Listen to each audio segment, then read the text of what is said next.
Geoffrey Pro komeza mu beat maze tuje kuri hit ongereza ntaguhinduka izaguma wumviriza umuziki wanje nawufashe nk'akazi kandi naramaze no gushinga imitsi mugenzi wumva gute nyemerera ndagukura ubuteye kuri no mudiho ukuri beho Babyloni kigwayo wumviriza umuziki wanje nawufashe nk'akazi kandi naramaze no gushinga imitsi mugenzi wumva gute nyemerera ndagukura ubuteye kuri no mudiho ukuri beho Babyloni kigwayo uravye nawe urashikayo okay kila beat natembea na hip hop inabembea sio steam za ganja zinatuma na vuruga kiwanja na ujanja kama ninja minachana maneno ya maana na vina hata kama unabana ukibonga minazidi kusonga yeah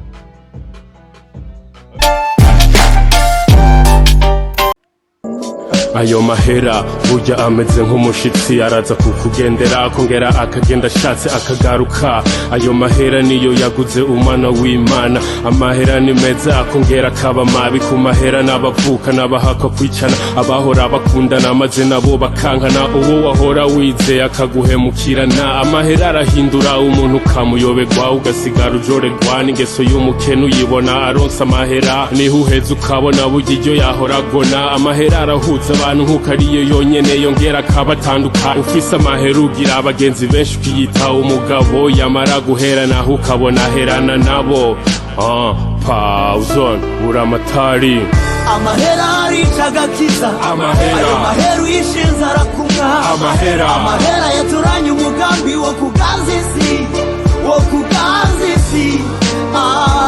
ayo mahera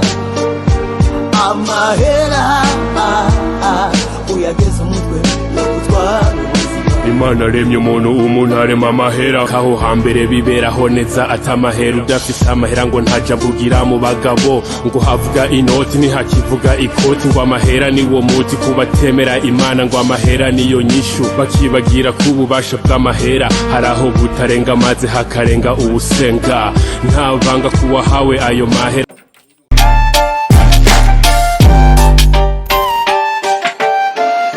Yesa bakunzi ba Kiyago Media TV mwamaze kubibona ni wa muntu wanyu nyene cankuzano gato karakura nkuko vyama uravye neza urabona yuko hari ishusho nshasha ishusho idakunda kugaragara mu bimenyesha makuru ariko ni ishusho ikora cyane ni ishusho inabizi cyane ni umuntu ndabizi nawe uraza kumumenya ninavuga izina gusa izina Buramatari uraza kumenya uwo mu Buramatari ndabizi muri benshi ndazi benshi muramuzi cyane muramuzi agikorana n'uwitwa Mustanteri araza no kutubwira byinshi byerekeye Mustanteri mbe yagiye he ko takiboneka umuziki waranse byagenze gute karibu baba Ebana asante sana Awazi Kiyago TV ndabaramukije n'abakunzi b'umuziki ndundi n'abakunzi ba Kiyago TV ndabaramukije ni Pauzon aka Buramatari mwamaze kumwumva ariko sinoshoka mvuga ngo mwamaze kumwumva ataragira ikintu akoze ngo abiyibutse bro biyibutse kwanza kuri freestyle kujya nyine imvura iragwa ariko ntinyagira bose kujya n'abantu badasangiye ibibazo bose ntawe ukundwa na bose n'abantu ntibasa bose ntibameze kimwe bose kandi igisi burya ntibyagenewe abantu bose iby'isi ntibyagenewe abantu bose mukunzi wa Kiyago Media TV wabyumvise ariko reka mbanze ndagusabe abo ariko twobandanye kubanza unkorere kano kantu nimba utarabona subscribe yirabura igisa n'umutuku vraiment ahonye nturamenya ahantu tugeze mu yindi sibanze ufite nde subscribe kajya kantu subscribe canke sabone kabanze kirabure ahonye ziba wamaze kuja hamwe natwe amakajya gakengeri nako gafite ndeko kugira ngo amakuru yose azozaraza uyamenye ubwa mbere atamuntu harinze kubikubwira Pauzon umuziki gute umuziki ni sawa turashima nyene tuguma tubandanya dupambana nyene tukora twitanga nyene kugira nashacane twande duteza imbere umudiho wa hip hop mu Burundi mubandanye muteza imbere umudiho wa hip hop mu Burundi ukaba umaze amezi arenga 11 account yawe ya YouTube atakintu kiriko kiraja ko habaye ndumva warayiharuye ego haramaze amezi hashika 11 atakintu gishasha ndiko ndakora bivanye n'ibindi bintu nyene usanga nafatire byo mu buzima busanzwe ukora n'umuziki so tubeshaho wonyene ariko mugabo ubu nagarutse nje tuma nagomba subire nkore cyane gose nuko namenda gukora canke ndushirizeho cyane gose vuba account igiye kuja mu movement. Pazon kubgawe umuziki ufata gute? Cyo umuziki ndawufata nk'akazi. Umuziki ndawufata nk'ikintu novuga mu gifaransa ikintu kiri precieux, ikintu gikomeye cyane mu buzima bwanje. Ikintu gikomeye cyane mugabo amezi 11 agahe hata kintu kibonetse. Urumva ikibi no guheba. Mugabo urumva urashobora gufatirwa ukagaruka kandi bimaze ko bitashikira George nyene no mu bindi bihugu maririmbyi bo hanze bari bashikira ikibi no guheba. Cyane cyane tugusanze muri King France Records. Hoba hari ikintu uri kurakora cyangwa bimeze gute? Cyangwa baje gutemberera jo? Oya, ndiko ndakora ndafite indirimbo shasha nayo naje kuraba producteur ngaha nyugira tuyimarire ndibaza nko muri indwi irashobora kuja kuri YouTube. Si yonyine numva rero n'ibindi bikorwa bindi biri ngahanye bigiye kuzoza bukebuke. Ufise vision izahe muri uyu mwaka wa 2020 naho corona yateye? Bana hubona iyo corona yatwica ibintu byinshi kweri. Corona yatwica ibintu byinshi nayo dufite imigambi yo gukora ama clip video, dufite imigambi nyene yo gukora ama audio menshi yo n'imigambi yo gushora kuja ku mupaka tukaja mu yandi ma studio yo ngaha mu karere kacu nko mu Rwanda kugira turabe nyene ibikorwa byo nyene bimeze. Ngo urumva corona ishobora kuza kwera dukora twamenyere kubana nayo mugo tubanza nayo dukurikiza zampanuro nyene abaganga batubwira wanayibonye ari yakumango ko tezo gukaraba naho utagomba ucufungura. Hanyuma urumva vision 2020 ndafise gukora clip video zibiri audio.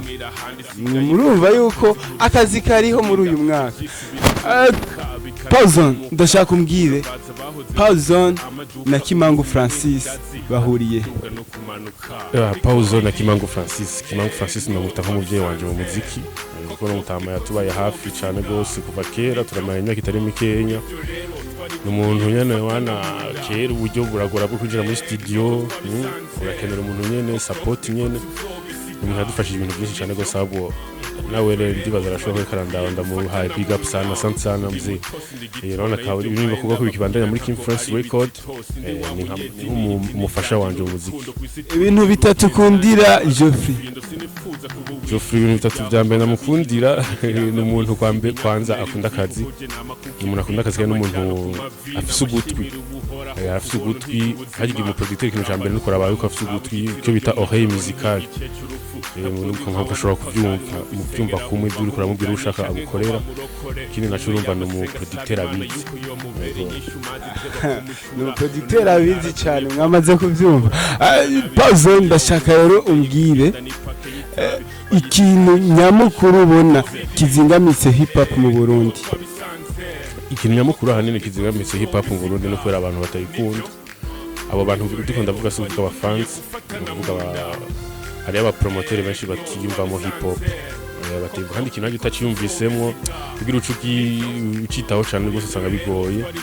Aba producteur benshi batitaho hip hop, aba promoteur benshi batitaho hip hop, uwoshobora kumpa nka babiri wo buzi.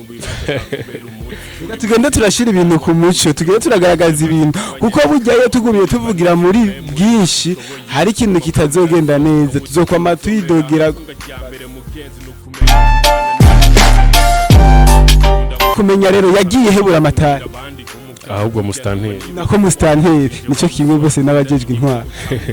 Mustanteri urumva twararirimana twakoranye ibikorwa byinshi mugabo mu nyuma amaze kugira ubukwe amaze kugira mariage atangura ibintu by'umuryango acamera nk'uwitwararika cyane ibintu by'umuryango cyane ko umuziki nawe ugusaba kwitwararika cyane acamera nk'uwarahagaritse umugabo nawe ndibaza n'ibyasura kumufata ashobora kuzogaruka tugakubanira turirimbanye. Ati yaciye itangu yubaka umuryango acaja kwitaho umuryango. Ndashaka kumenya Pazon n'iryari n'abazogira umuryango mbe niyagira umuryango azoca heba umuziki cyane.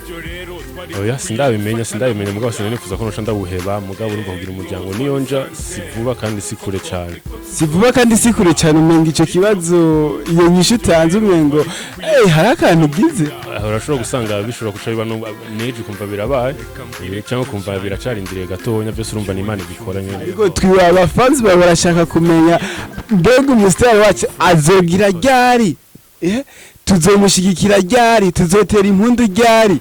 Nzobabwira kabisa. Ariko twizere yuko iyi 2020 itagusiga. 2020 yo iraheze kabisa no bambeshe. 2020 iraheze kabisa. Pause ndashaka rero ugira akajambo kagasunika ruguvuze utumira nk'abafanzi bawe gukurikirana babwira ahantu bashobora kugusanga. Hari abandi bantu usanga batari bazi ahantu bashobora gukora indirimbo zawe kuko twabonye indirimbo zawe nyinshi ziri kuri Indundi wewe kuja kuri account yawe ya YouTube. Nese nashaka kwanza ubanze uduhe umuco kuri ico kintu hama ucyubwira akajambo ugiye abafanzi bawe n'abatari abafanzi bawe. Izonye ziri kuri Indundi awazi ni indirimbo kuko tweye twarasora indirimbo kera n'ibintu by'ama YouTube bitaraza byo gukira ama konti ya YouTube. Cyo tuma kenshi tusohoye indirimbo twazitwara kuri Indundi kuko no rwari urubuga rukomeye cyane rwose kwa tugeza kure. Ariko tumenga ubu unye twaramaze gushika handi hantu ubu turafise ama account yacu kubera ko utazikuye ko ngo zishire kuri account yawe. Nzozishira ko gusubonye kuri account yanje ya YouTube nabaye ndashira ko izindi ndirimbo nasohoye mu nyuma zaho hari indirimbo ziri kuri account fashinze kuri Indundi zo nashira kuri YouTube n'indirimbo zishika na 30-40 kuko indirimbo maze gukora nyinshi cyane kabisa. Nzozishira ko ukeneye kuburabona ibikorwa byanje mugabo hari izindi ndirimbo ziri ko kuri channel yanje ya YouTube ngira subscribe ukagira na share ukibona once pause on baramatari Reka tugushimire cyane Pause. Bon ndabashimiye namwe kubona ntisikize mukaza kungendera ngaha kuri King France Record kwa Mutama Kimangu Francis.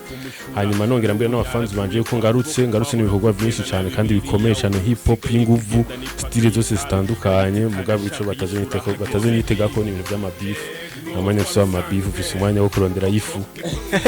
Wese bagufise umwanya wo kurondera yifu ariko ngo hariho challenge kutaboneka cyane mu challenge n'ugutinya cyane. Yagiye challenge z'ikidabironi z'ashobora kuja mu gihe.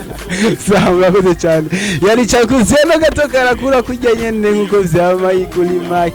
Inyuma ya kamera hariyo Kelvin uyu munsi nahinduye hariyo Kelvin kandi yabikoze neza cyane.